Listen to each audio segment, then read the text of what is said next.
여러분, 우리가 지금 에베소서 3장을 묵상하고 있는데 성경은 흐름 속에서 해석하는 것이 가장 정확하다고 했습니다.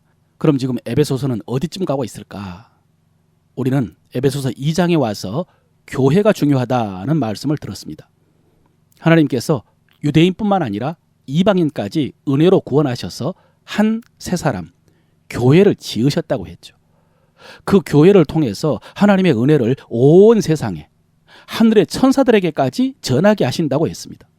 그러므로 지금 세상의 교회가 우리 보기에는 연약하고 초라하고 부끄럽기도 하지만은 교회는 중요하기 때문에 우리는 함께 교회를 잘 세워야 한다라고 했습니다. 그런데 그렇게 함께 교회를 하나님이 거하시는 처소로 세워가는 것이 어렵다고 했죠. 그럼 어떻게 해야 되느냐? 기도해야 됩니다. 그래서 바울이 기도한 것이고 우리도 기도해야 됩니다. 하나님은 우리 아버지시기 때문에 기도는 의무나 짐이 아니라 자녀의 특권이라고 했습니다. 특히 하나님께서는 우리가 구하는 것이나 생각하는 것에 더 넘치도록 하시는 분이라고. 그러니 혹시 내가 구한 것을 받지 못했다면 더 좋은 것을 주셨을 것이라고. 그러므로 의심하지 말고 모든 문제를 가지고 은혜 보좌 앞에 나아가라 라고 했습니다. 오늘은 바울의 기도의 내용입니다. 3장 16절입니다. 그의 영광의 풍성함을 따라 그의 성령으로 말미암아 너희 속사람을 능력으로 강건하게 하시오며 그랬습니다. 속사람을 강건하게 하소서. 오늘 설교 제목입니다. 여러분, 속사람이 있으니까 겉사람도 있겠죠. 겉사람이 뭔지 아시겠습니까? 예, 겉사람은 육신입니다. 몸입니다. 그럼 속사람은 영혼입니다. 우리의 영과 혼, 마음, 생각, 정신, 감정 다 속사람이라고 할 수 있습니다. 여러분, 몸의 건강도 중요합니다. 몸을 아름답고 건강하게 가꾸고 유지를 해야 됩니다. 그런데 이 겉사람 몸은 결국 낡아집니다. 성경의 표현대로요, 결국 무너지고 결국 썩어질 것입니다. 그런데 속사람은요, 영원합니다. 고린도후서 4장 18절입니다. 우리가 주목하는 것은 보이는 것이 아니요 보이지 않는 것이니 보이는 것은 잠깐이요 보이지 않는 것은 영원함이라 그랬습니다. 그러므로 우리는 속사람에 더 관심을 가져야 됩니다. 주목해야 됩니다. 여기서 주목하라는 말씀이 스코페오라고 해서 비교, 고찰한다는 것입니다. 그러므로 우리는 보이지 않는 것과 보이는 것, 육적인 것과 영적인 것들을 끊임없이 비교하면서 선택해야 한다는 것이죠. 영원한 것을 더 중요하게 여기면서 선택해야 됩니다. 여러분, 제가 방금 속사람이 영과 혼이라고 했는데 그 중에 우리 영은 거듭났습니다. 우리의 영은 새로운 피조물입니다. 그래서 우리의 영은 죄가 없습니다. 우리 영은 하나님을 잘 압니다. 하나님을 사랑합니다. 우리 영은 완전합니다. 문제는 우리의 혼이 영을 온전히 따르지 못하는 것입니다. 우리 혼이 영에 복종하지 않습니다. 그러니까 속사람이 약하다는 것은 바로 이런 것입니다. 그러므로 속사람이 강하다는 것은 영이 강해지는 것입니다. 그래서 영이 혼과 육을 쳐서 복종케 하는 것입니다. 그래서 우리의 몸과 마음이 영의 뜻을 따라 행하는 것입니다. 그렇다면 여러분, 어떻게 영을 강하게 할 수 있을까요? 먼저는 우리 영이 말씀으로 거듭났기 때문에 강해지는 것도 말씀으로 강해집니다. 그래서 베드로 사도도 신령한 저질 사모하라 라고 했죠. 디모데 후서에도 보면요, 모든 성경은 하나님의 감동으로 된 것으로 하나님의 사람을 온전케 한다라고 했습니다. 우리 영은 말씀으로 강해집니다. 마귀가 예수님 시험했을 때 예수님께서 말씀으로 그 시험을 이기신 것이 이런 원리입니다. 기록되었으되 라고 하면서 이기셨죠. 또 시편 56편 3절 4절에 보면 다윗이 이렇게 고백을 했습니다. 내가 두려워하는 날에는 내가 주를 의지하리라. 내가 하나님을 의지하고 그 말씀을 찬송하올지라. 내가 하나님을 의지하였은즉 두려워하지 아니하리니 혈육을 가진 사람이 내게 어찌하리이까 라고 했죠. 또 10절에 보면 내가 하나님을 의지하여 그의 말씀을 찬송하며 여호와를 의지하여 그의 말씀을 찬송하리이다 그랬습니다. 두려운 날에 말씀을 의지해야 됩니다. 특별히 여러분, 말씀을 입으로 말하라고 했죠. 호몰로기야, 복명복창하라. 말씀을 그대로 고백하라. 그러면은 우리 혼이 변화됩니다. 또 고린도전서 14장 4절에서 바울은 방언이 자기를 세운다고 그랬습니다. 그래서 우리가 방언으로 기도할 때 우리는 무슨 내용으로 기도하는지를 모르겠지만 하나님의 뜻을 위해서 기도하는 것이고 하나님의 뜻이 이루어질 것입니다. 그런데 그렇게 우리가 방언으로 기도할 때 내 영이 강해지는 것입니다. 내가 신령한 사람이 됩니다. 오늘 본문에서 바울은요, 그의 성령으로 말미암아 너희 속사람을 능력으로 강건하게 하시오며 그랬습니다. 우리 영을 강하게 하고 속사람을 강하게 하는 것은 성령의 능력입니다. 그러니까 성령 충만해야 되죠. 여러분, 방금 말씀을 묵상하라라고 한 것도 성령 충만의 방법이고요. 찬양하는 것도 성령 충만의 방법이고 방언을 하는 것은 성령 충만의 지름길이라고 할 수 있습니다. 그러므로 여러분, 이렇게 우리는 기본적으로요, 말씀과 기도, 방언, 또 찬양을 통해서 우리 속사람이 강해집니다. 그런데 여러분, 제가 이렇게 설교를 하면은 너무 뻔한 대답인 것 같습니다. 너무 교과서적인 답인 것 같습니다. 기도 안 해서 그런다. 말씀 보지 않아서 영이 약하다. 예, 틀린 말은 아니지만은 잘 되지 않습니다. 아는데 잘 안 됩니다. 그래서 우리가 본문을 좀 더 거시적으로 넓게 보고 또 다시 한번 자세히 살펴보겠습니다. 여러분, 지금 바울이 속사람을 강하게 하소서라고 기도하는 이유, 목적이 뭡니까? 왜 속사람이 강하게 되기를 기도하는 것이죠? 교회를 세우기 위함입니다. 우리가 함께 협력해서 하나님이 거하실 처소로 지어져야 되는데 이게 어렵기 때문입니다. 또 구체적으로 말하면 우리가 교회 안에서 서로 신앙생활 잘 해야 되는데 그게 어려워서, 그래서 바울이 가장 먼저 속사람을 강하게 하소서라고 기도한 것입니다. 여러분, 이렇게 본문을 묵상하면서 이런 흐름을 알았을 때 제 속에서 자연스럽게 생각나는 단어가 홀로서기라는 단어였습니다. 홀로서기. 무슨 말인 것 같습니까?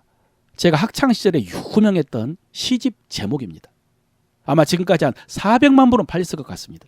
그 첫 번째 시가 이렇습니다. 기다림은 만남을 목적으로 하지 않아도 좋다. 가슴이 아프면 아픈 채로, 바람이 불면 고개를 높이 쳐들어 날리는 아득한 미소. 어디엔가 있을 나의 한쪽을 위해 헤매이던 숱한 방황의 날들. 태어나서 이미 누군가 정해져 있다면 이제는 그를 만나고 싶다. 이렇게 시작하는 아주 서정적인 시인데요. 그 시집 표지에 이런 문구가 쓰여 있습니다. 둘이 만나 서는 것이 아니라 홀로선 둘이 만나는 것이다.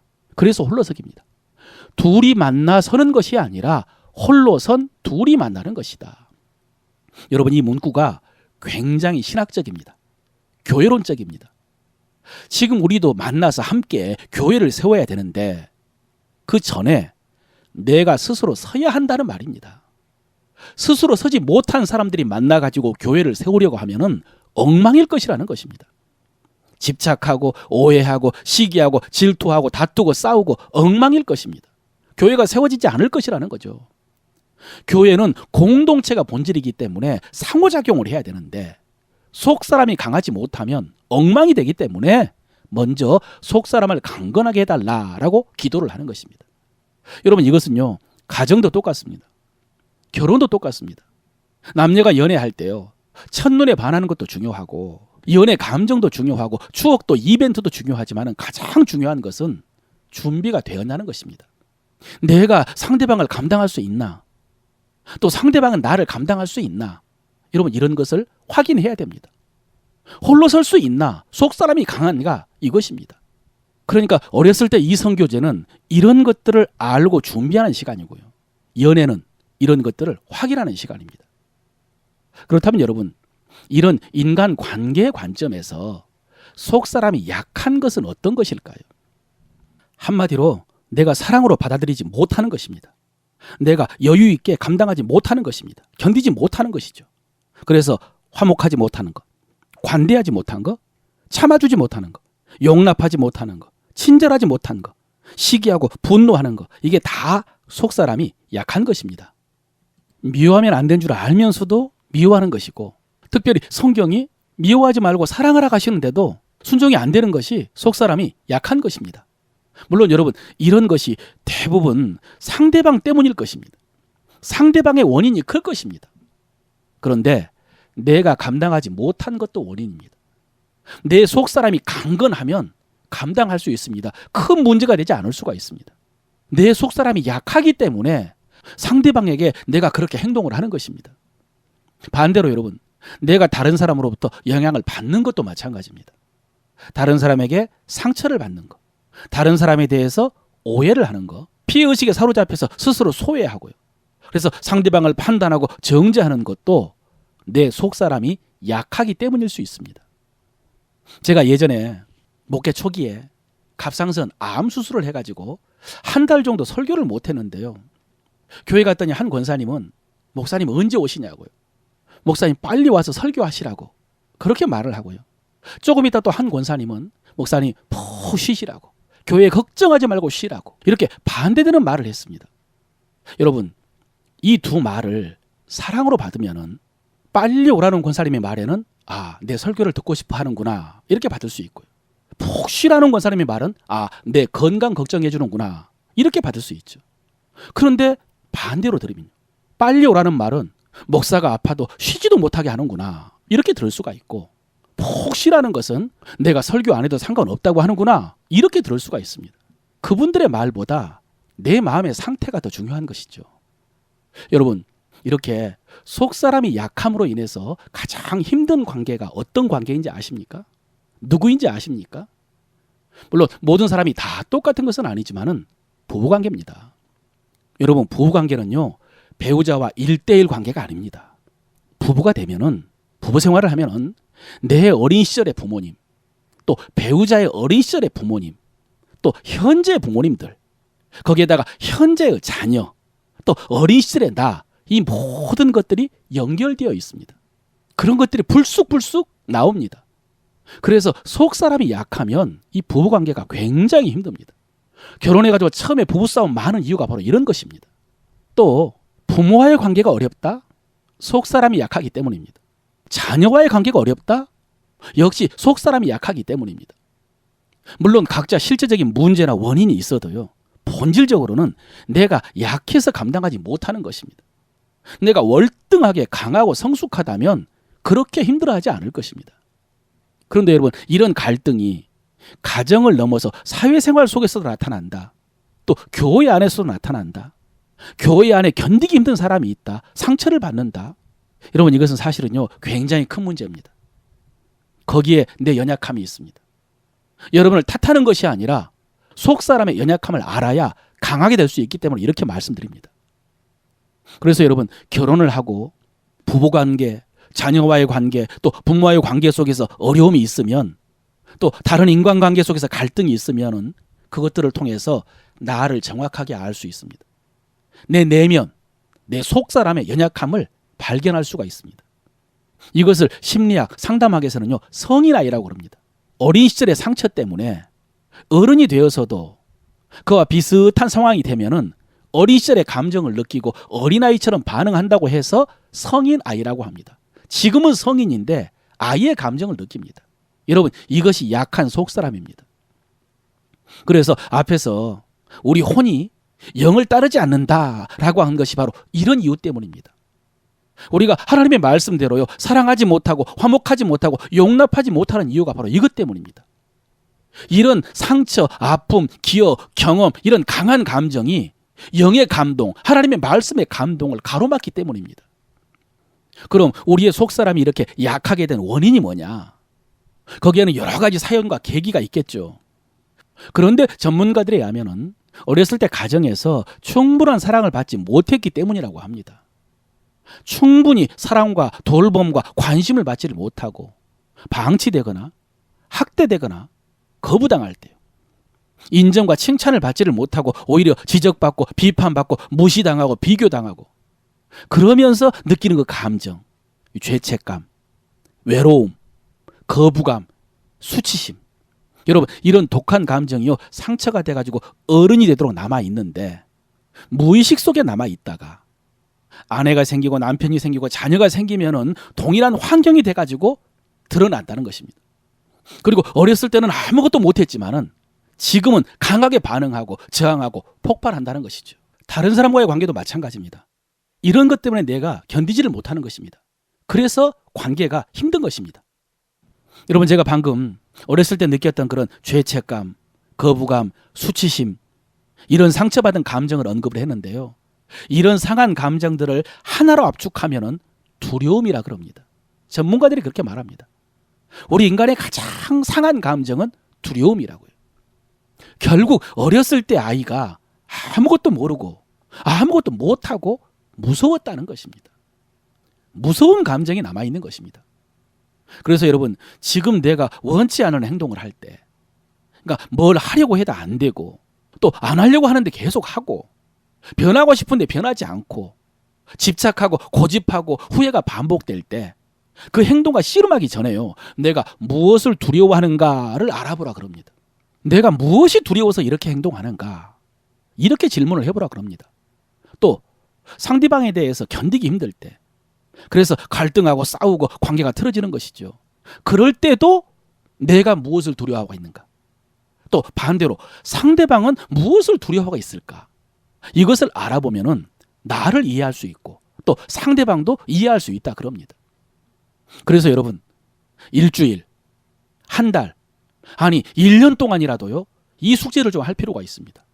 내 무의식 속에 내가 무엇을 두려워하는가, 어떤 일 때문에 두려워하는가, 왜 두려워하는가, 그래서 내가 그 두려움 때문에 무엇을 하나, 이런 질문을 하면서 그 답을 한번 찾아볼 필요가 있습니다. 힌트를 드린다면요, 어렸을 때 부모님과 관계가 있을 것이라는 것입니다. 여러분, 기도할 때마다 한번 이 질문을 하면서 성령님께 한번 물어보시길 바랍니다. 그럼 자녀가 두려워하고 속사람이 약한 것은 무조건 부모 잘못이냐? 아닙니다. 사실 부모도 잘 몰랐습니다.